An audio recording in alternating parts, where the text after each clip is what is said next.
ನಮಸ್ಕಾರ ಎಲ್ಲ ನನ್ನ ಸ್ನೇಹಿತರಿಗೆ. ಬೆಳಗ್ಗೆ ಇವತ್ತು ಎದ್ದು ಪೊಲೀಸ್ ಕಟಿಂಗ್ ಮಾಡಿಸ್ಬಿಟ್ಟು ಗಾಡಿ ಒರೆಸಿ ಕ್ಲೀನಾಗೆಲ್ಲ ರೆಡಿ ಆಗ್ತದೆ. ಇವತ್ತಿಂದ ಲೈನ್ ಮೇಲೆ ಹೋಗೋಣ ಅಂತ. ಯಾಕಂದರೆ ಗಾಡಿ ಚೆನ್ನಾಗಿದ್ದರೆ ದುಡಿಮೆನೂ ಚೆನ್ನಾಗಾಗುತ್ತೆ.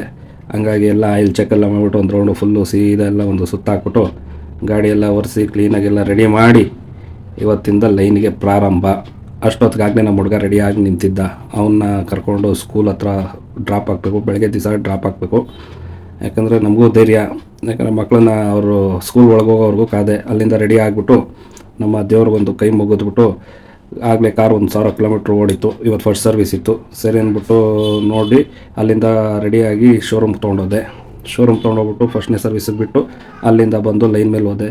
ವೀಡಿಯೋ ಮಾಡೋಣ ಅಂದ್ಕೊಂಡೆ. ವೀಡಿಯೋ ಮಾಡೋಕ್ಕೆ ಪುರ್ಸೊತ್ತೇ ಇಲ್ಲ 5 ನಿಮಿಷನೂ. ಆಗಲೇ ರಾತ್ರಿ 10 ಗಂಟೆ ಆಗಿತ್ತು. 10 ಗಂಟೆಗೆ ಫುಲ್ಲು ಗ್ಯಾಸ್ ನೈಟೇ ತುಂಬಿಸಿಟ್ಬಿಡ್ತೀವಿ. ಯಾಕಂದ್ರೆ ತಿರ್ಗಿ ಬೆಳಗ್ಗೆ ಎಲ್ಲ ಪರದಾಡೋದು ಬೇಡ ಅಂತ.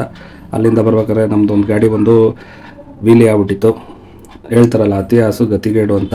ಎಷ್ಟು ತಿನ್ಬೇಕು ಅಷ್ಟು ತಿನ್ಬೇಕು. ಓವರ್ ತಿಂದರೆ ಹಿಂಗೆ ಆಗೋದು ಅಂದ್ಬಿಟ್ಟು 7 ಟನ್ ಹಾಕೊಂಡ್ರೆ 20-30 ಟನ್ ತುಂಬಿಟ್ಟು ವೀಲಿ ಆಗೋನೆ. ಸದ್ಯಕ್ಕೆ ಯಾರಿಗೂ ಏನೂ ತೊಂದರೆ ಆಗಿಲ್ಲ. ಅಲ್ಲಿಂದ ಡ್ರೈವರ್ ಇಳಿಸ್ಬಿಟ್ಟು ಅಲ್ಲಿಂದ ನಾನು ಮನೆಗೆ ಬೇಕ್ರಿ ಐಟಮ್ ತೊಗೊಂಡೋಗ್ಬೇಕಾಯ್ತು. ಸರಿ, ನಮ್ಮ ಮಾಮೂಲಿ ಬೇಕ್ರಿ ಇದು, ಅಲ್ಲೇ ತೊಗೊಂಡೋಗೋ ತಿಂಡಿ. ಯಾಕಂದರೆ ನಾವು ದುಡಿಯೋದಲ್ಲ ಯಾರಿಗೆ, ಮಕ್ಳಿಗೋಸ್ಕರ. ಅವ್ರು ಚೆನ್ನಾಗಿದ್ದರೆ ನಾವು ಚೆನ್ನಾಗಿದ್ದಂಗೆ ಅಂದ್ಬಿಟ್ಟು ಅಲ್ಲಿಂದ ಮಕ್ಳಿಗೆಲ್ಲ ತಿಂಡಿ ಕಟ್ಟಿಸ್ಕೊಂಡು ಅಲ್ಲಿಂದ ಹೋಗೋ ಅಷ್ಟೇ ನನ್ನ ಮಗಳು ಎದ್ದಿದ್ಲು. ನಾನು ಬರೋವರೆಗೂ ಎದ್ದೇ ಇರ್ತಾಳೆ. ನನ್ನ ಮಗ ಮಲಗಿಬಿಟ್ಟಿದ್ದ. ಇವಳು ಬೊಂಬೆ ಎಲ್ಲ ನೋಡಿ ಚಿಂಟು ಟಿವಿ ಡೋರ್ ಆಗ್ಬಿಟ್ಟಿದ್ಲು. ಸರಿ ಅಂದ್ಬಿಟ್ಟು ತಿಂಡಿ ಕೊಟ್ಟು ಅವಳಿಗೆ ಸಮಾಧಾನ ಮಾಡಿ, ಓಕೆ ಫ್ರೆಂಡ್ಸ್, ನಾಳೆ ಸಿಗ್ತೀನಿ ನೆಕ್ಸ್ಟ್ನೇ ವೀಡಿಯೋದಲ್ಲಿ.